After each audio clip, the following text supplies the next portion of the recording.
ये बात साल 2005 की है, जब मैं विनय अपने दोस्त राहुल के साथ गर्मियों की छुट्टियां बिताने अपने पैतृक गांव गया था।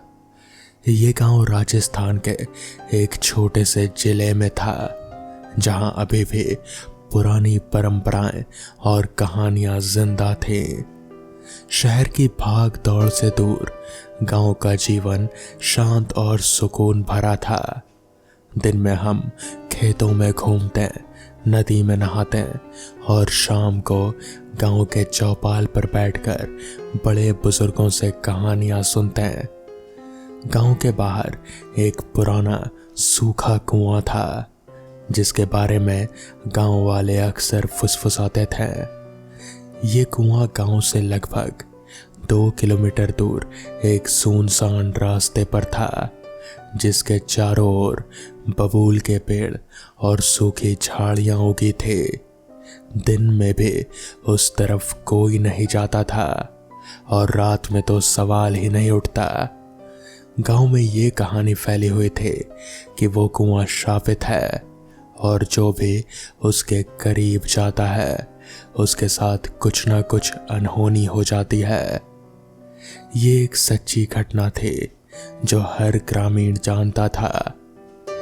एक शाम जब हम चौपाल पर बैठे थे तो गांव के सबसे बुजुर्ग दादाजी, जिनकी उम्र करीब 80 के पार की थी, वो एक कहानी सुना रहे थे। उन्होंने बताया कि सदियों पहले उस कुएं में एक दुल्हन ने आत्महत्या कर ली थी, जिसे उसके ससुराल वालों ने बहुत प्रताड़ित किया था। मरने से पहले उसने श्राप दिया था कि जो भी इस कुएं का पानी का उपयोग करेगा या यहाँ से गुजरेगा भी, उसे उसकी आत्मा कभी चैन से नहीं रहने देगी।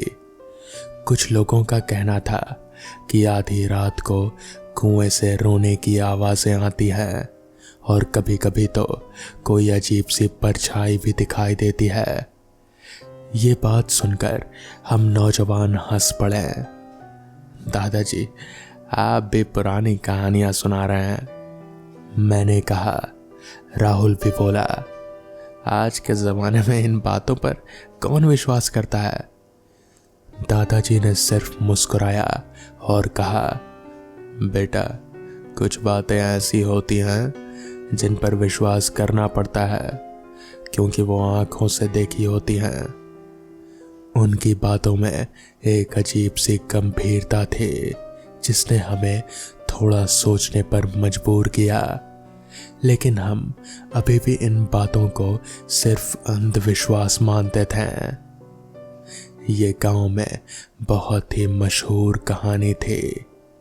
एक रात हम कुछ दोस्त छत पर बैठे बातें कर रहे थे। गर्मी बहुत थी और नींद नहीं आ रहे थे। बातों बातों में कुएं का जिक्र फिर आया। तभी गांव का एक और दोस्त बंटी, जो थोड़ा साहसी और शरारती था, वो बोला, क्या तुम लोगों में हिम्मत है आधी रात को उस कुएं तक जाने की? हम सब ने एक दूसरे की ओर देखा तो राहुल बोला, अरे क्या बात कर रहा है, कोई भूत प्रेत नहीं होता। बंटी ने चुनौती दे दी, तो फिर चलो, जो जाएगा वो सच्चा बहादुर कहलाएगा। हम 3 दोस्त, मैं, विनय, राहुल और बंटी, हम लोग तैयार हो गए। हमारी जेब में टॉर्च थी और मन में थोड़ा डर, लेकिन उससे कई ज्यादा रोमांच। रात के करीब 12 बज रहे थे। गांव में पूरी तरह सन्नाटा था। सिर्फ झींगुरों की आवाजें और कुत्तों का भौंकना सुनाई दे रहा था। हम धीरे धीरे उस सुनसान रास्ते पर चल पड़े जो कुएं की ओर जाता था। हवा में एक अजीब सी ठंडक थी, जबकि गर्मी का मौसम था। जैसे जैसे हम आगे बढ़ रहे थे, रास्ते के दोनों ओर के पेड़ और झाड़ियां और भी घनी होती जा रहे थे, जिससे रास्ता और भी डरावना लग रहा था। जब हम कुएं के पास पहुंचे तो एक अजीब सी बदबू हवा में फैल गई, जैसे कुछ सड़ रहा हो। कुआं चारों तरफ से सूखी झाड़ियों से घिरा हुआ था। हमने टॉर्च की रोशनी कुएं के अंदर डाली। वो बहुत गहरा था और उसमें कोई पानी नहीं था, बस सूखा और अंधेरा था। तभी एक ठंडी हवा का झोंका आया, जिससे हमें ऐसा लगा जैसे कोई हमारे बगल से गुजरा हो। हम सब एक पल के लिए सहम गए। ये घटना की शुरुआत थी। डर गए क्या? बंटी ने हंसते हुए कहा, लेकिन उसकी आवाज में भी थोड़ा डर साफ झलक रहा था। तो राहुल ने कहा, कुछ नहीं है यहाँ, चलो वापस चलते हैं। तभी कुएं के अंदर से एक धीमी सी फुसफुसाहट की आवाज आई। ऐसा लगा जैसे कोई बहुत धीमी आवाज में कुछ बोल रहा हो, लेकिन समझ नहीं आ रहा था कि क्या। हम सब एकदम शांत हो गए। हमने एक दूसरे की ओर देखा। हमारी आंखों में अब डर साफ दिख रहा था। आवाजें बढ़ती जा रहे थे और वो फुसफुसाहट एक धीमी दर्द भरी रोने की आवाज में तब्दील हो गई। ऐसा लग रहा था जैसे कोई औरत कुएं के अंदर से रो रही हो। हमारे रोंगटे खड़े हो गए। हमने एक दूसरे का हाथ कस कर पकड़ा। चलो यहां से, राहुल ने फुसफुसाते हुए कहा। हम सब पीछे मुड़ने ही वाले थे कि तभी कुएं के अंदर से एक तेज चीख सुनाई दी। इतनी भयानक चीख कि हमारे कान के पर्दे फट गए। ऐसा लगा जैसे किसी ने हमें पीछे से पकड़ लिया हो। हम डर के मारे चिल्लाते हुए उल्टे पैर भागे। हमने पीछे मुड़कर नहीं देखा। हम तब तक भागते रहे जब तक गांव की पहली रोशनी हमें नजर नहीं आई। जब हम गांव पहुंचे तो हमारी सांसें फूल रही थी और हमारे चेहरे पसीने से भीगे हुए थे। हमने दादाजी और बाकी गांव वालों को सारी बात बताई। दादाजी ने हमारी बात ध्यान से सुनी। मैंने तुम लोगों को पहले ही समझाया था, वो कुआं श्रापित है। वहां दुल्हन की आत्मा वास करती है और वो किसी को नहीं छोड़ती जो उसे छेड़ने की कोशिश करता है। हम सब उस दिन के बाद से उस कुएं के पास कभी नहीं गए, लेकिन उस रात की घटना ने हमारी सोच बदल दी थी।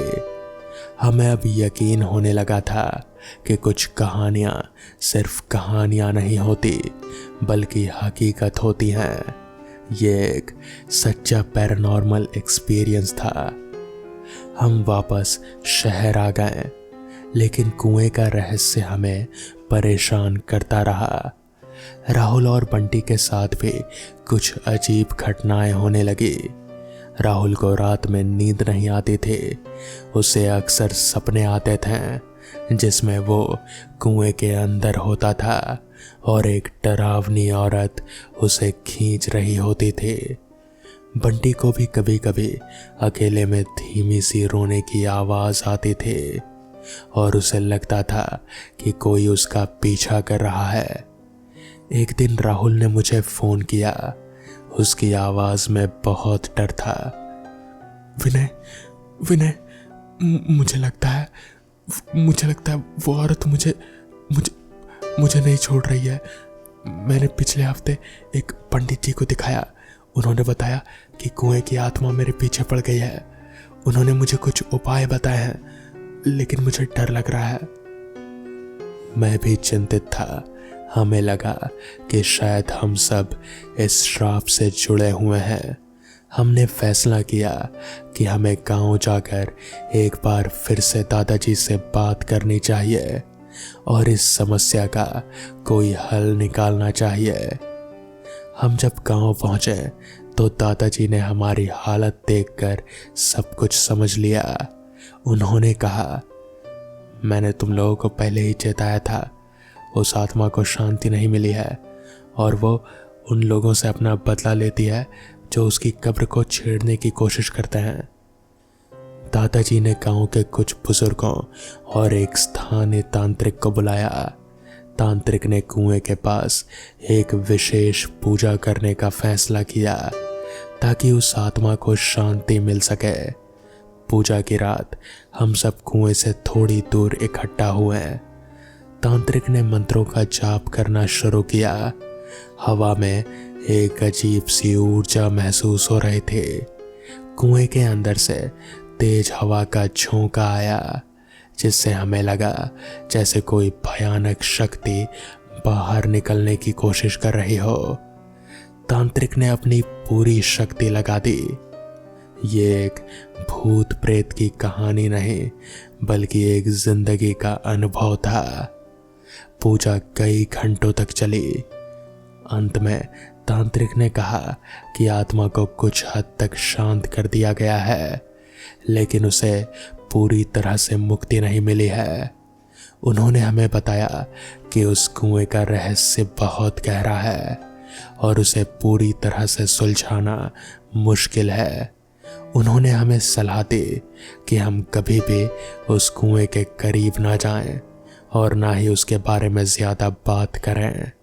आज भी जब मैं उस घटना के बारे में सोचता हूँ तो मेरे रोंगटे खड़े हो जाते हैं। मैंने और मेरे दोस्तों ने उस कुएं के पास कभी वापसी नहीं की। राहुल और बंटी को भी धीरे धीरे उन अनुभवों से मुक्ति मिली, लेकिन वो डर हमेशा उनके मन में कहीं ना कहीं छिपा रहता है।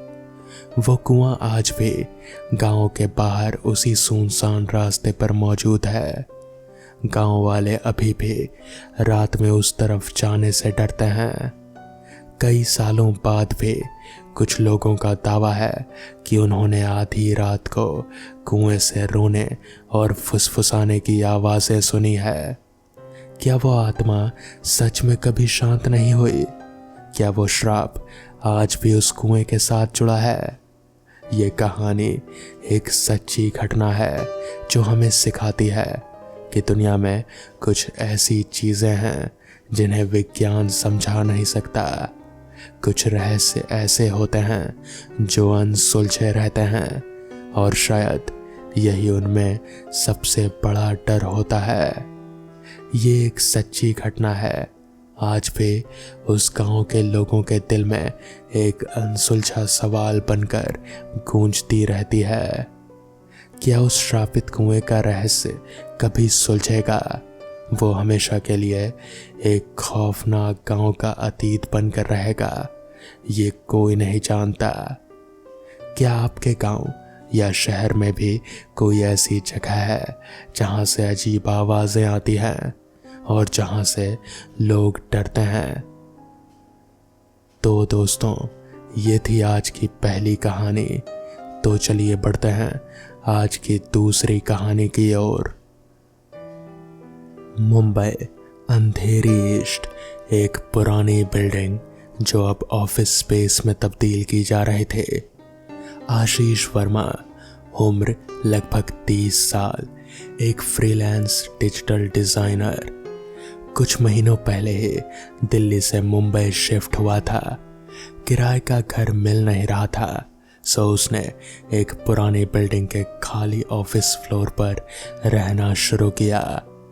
5वीं मंजिल का कमरा नंबर 509।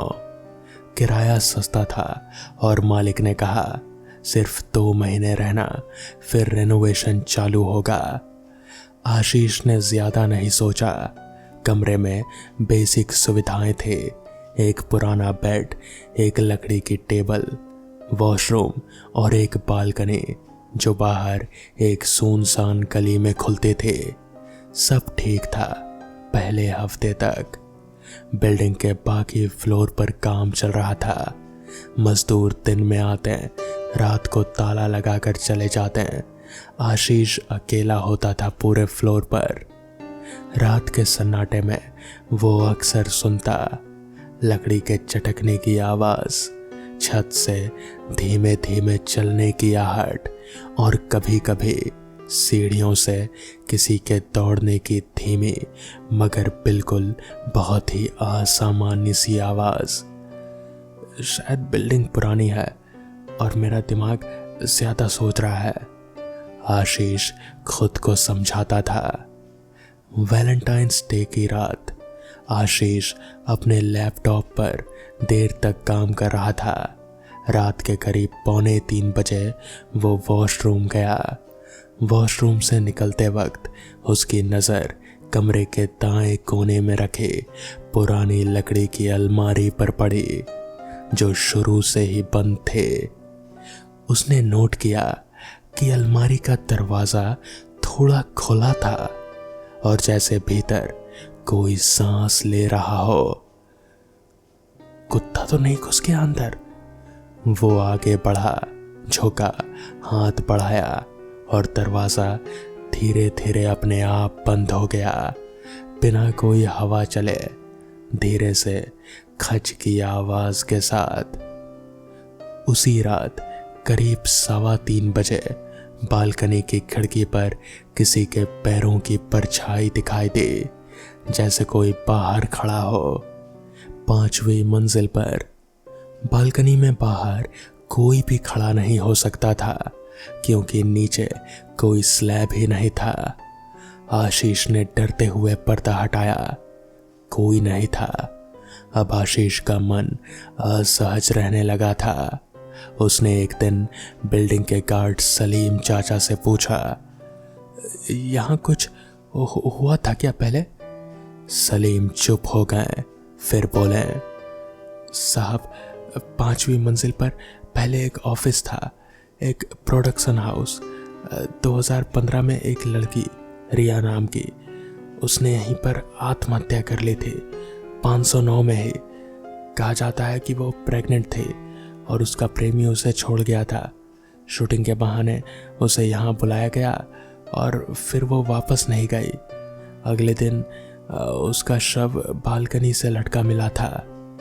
उसके हाथ में लिखा था, मैं अभी भी इंतज़ार कर रही हूँ। उस रात से आशीष को नींद में झटके लगने लगे। कभी लगता कोई पास आकर बैठा है, कभी नींद से उठता तो देखता खिड़की पूरी खुली है, जबकि वो बंद करके सोया था। एक दिन वो जब सुबह उठकर बालकनी में गया तो फर्श पर किसी के खून के निशान थे, जो सिर्फ 509 के बाहर तक ही थे, ना आगे ना पीछे। एक और रात करीब 1:40 पर आशीष का फोन बजा। Unknown number. उसने उठाया।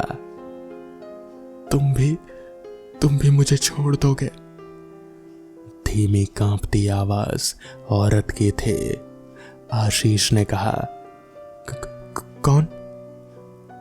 तुमने तो कहा था कि तुम मुझसे प्यार करते हो। कॉल कट गया। कॉल लॉग में कोई नंबर दर्ज नहीं था।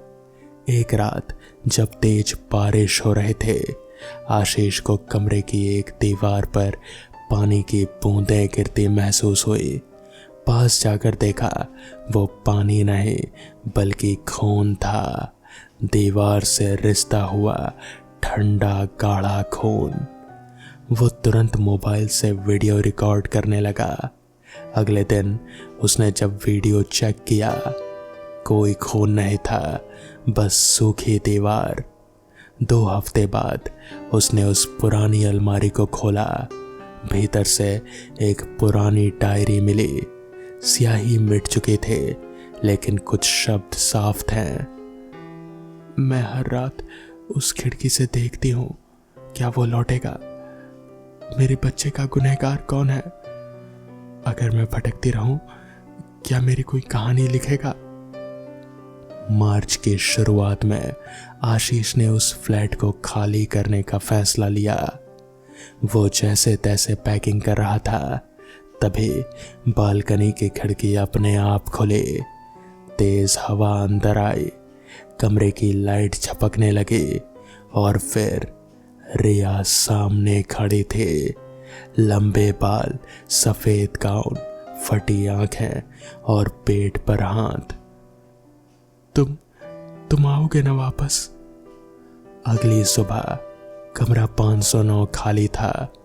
दरवाज़ा खुला, बैग वहीं पड़ा, आशीष का मोबाइल, लैपटॉप, सब कुछ वहीं, लेकिन आशीष कहीं नहीं मिला। अब कहते हैं कोई भी अब 5वीं मंजिल किराए पर नहीं लेता। रात में 3 बजे उस फ्लोर पर अब भी खिड़की खुद ब खुद खुलती है और कई बार फोन की घंटी बजती है और कोई कहता है, क्या तुम भी मुझे छोड़ दोगे? तो दोस्तों, ये थी आज की दूसरी कहानी। तो चलिए बढ़ते हैं आज की आखिरी कहानी की ओर। 16 साल का रोहन पढ़ाई के बाद हर दिन ट्यूशन से रात को घर लौटता था, मगर उस रात कुछ अलग था। शहर की बिजली गुल थी और हवा में अजीब सी ठंडक भरी थी। रोहन ने घड़ी देखी, 9:15। जल्दी घर पहुंचना जरूरी था, वरना मां परेशान हो जाती। उसने सोचा, क्यों ना शमशान वाले रास्ते से जाया जाए, वो तो शॉर्टकट भी है। शमशान का रास्ता हमेशा वीरान और सन्नाटे से भरा होता था। रोहन को याद था कि उसके दोस्त ने कहा था, वहां रात में कुछ दिखाई देता है जो इंसान जैसा है, मगर वो इंसान नहीं होता। लेकिन रोहन इन बातों पर यकीन नहीं करता था। अंधेरे में उसने तेज कदम बढ़ाए। ठंडी हवा से पत्ते सरसराने लगे। उसने अपने पीछे हल्की सी आवाज सुनी। रोहन के कदम ठिठक गए। उसने धीरे से पीछे मुड़कर देखा, कोई नहीं, शायद हवा होगी। उसने खुद को समझाया और फिर आगे बढ़ा। अब आवाज और तेज हो रहे थे। उसने एक बार फिर मुड़कर देखा और उसका दिल कांप गया। वो वहां खुद को खड़ा देख रहा था, बिल्कुल उसके जैसा चेहरा, वही कपड़े, मगर आंखें गहरी काली, जैसे खाली गड्ढे हो। वो अजीब सी मुस्कान के साथ रोहन को घूर रहा था। रोहन का गले से आवाज नहीं निकली। वो चुपचाप पलटा और जितनी तेज हो सके भागने लगा, लेकिन वो छलावा भी उसके पीछे भागने लगा। उसके कदमों की आवाज रोहन के कानों में गूंज रहे थे। रोहन सड़क पर गिर पड़ा। उसने कांपते हुए ऊपर देखा। छलावा उसके ठीक सामने खड़ा था। उसकी मुस्कान और गहरी हो गई। तू डर रहा है? छलावा की आवाज गूंजी। उसकी आवाज कई गहराई से आ रहे थे, जैसे जमीन के अंदर से। तू कौन है? रोहन ने हिम्मत जुटाकर पूछा। छलावा झुककर उसके चेहरे के करीब आया। उसकी सांसें बर्फ सी ठंडी थी। मैं तेरा ही अंश हूं, तेरा डर। जहां अंधेरा है वहीं मैं हूं, और आज तूने मुझे यहां आने का रास्ता दिया है। रोहन का दिमाग सुन्न हो गया। उसने फिर भागने की कोशिश की, मगर छलावा की परछाई ने उसे घेर लिया। अचानक रोहन की नजर पास के पेड़ पर टंगे एक टूटे हुए घंटे पर पड़ी। वो जानता था कि उसके दादाजी कहते थे कि शमशान के रास्ते पर जो मिले उससे नजरें मत चुराना, वरना वो तेरा पीछा करता रहेगा। रोहन ने अपनी हिम्मत बटोरी और छलावा की आंखों में सीधे देखा। उसकी आवाज कांपते हुए मगर सख्त थी। तू मेरा कुछ नहीं कर सकता, मैं तुझसे नहीं डरता। छलावा की मुस्कान हल्की पड़ने लगी। उसकी परछाई जैसे धुंधली हो रहे थे। झूठ मत बोल, मैं तेरा डर हूं। छलावा की आवाज अब टूटने लगी। नहीं, तू सिर्फ मेरे मन का वहम है। तुझे खत्म करना मेरे हाथ में है। रोहन ने जोर से चिल्लाया, मानो अपनी सारी हिम्मत उस आवाज में डाल दी हो। छलावा की परछाई चीख के साथ बिखर गई। वहां अब सिर्फ रोहन और सन्नाटा था। वो धीमे कदमों से घर पहुंचा। उसके पैर कांप रहे थे, मगर उसकी आंखों में एक नई चमक थी। उस रात के बाद रोहन ने समझ लिया कि शमशान में असली भूत नहीं होते, हमारे डर ही हमें डराते हैं। लेकिन जब अगली सुबह उठकर शीशे के सामने रोहन खड़ा हुआ तो एक पल के लिए उसे ऐसा लगा कि उसकी परछाई मुस्कुरा रही हो। तो दोस्तों, ये थी आज की कहानियाँ। अगर आपको ये कहानियाँ पसंद आई हों तो वीडियो को लाइक और चैनल को सब्सक्राइब करना ना भूलें। तो मैं आपका दोस्त आर्यन जल्द ही मिलूँगा आपसे ऐसी ही किसी नई कहानी के साथ। तब तक के लिए अपना ख्याल रखें।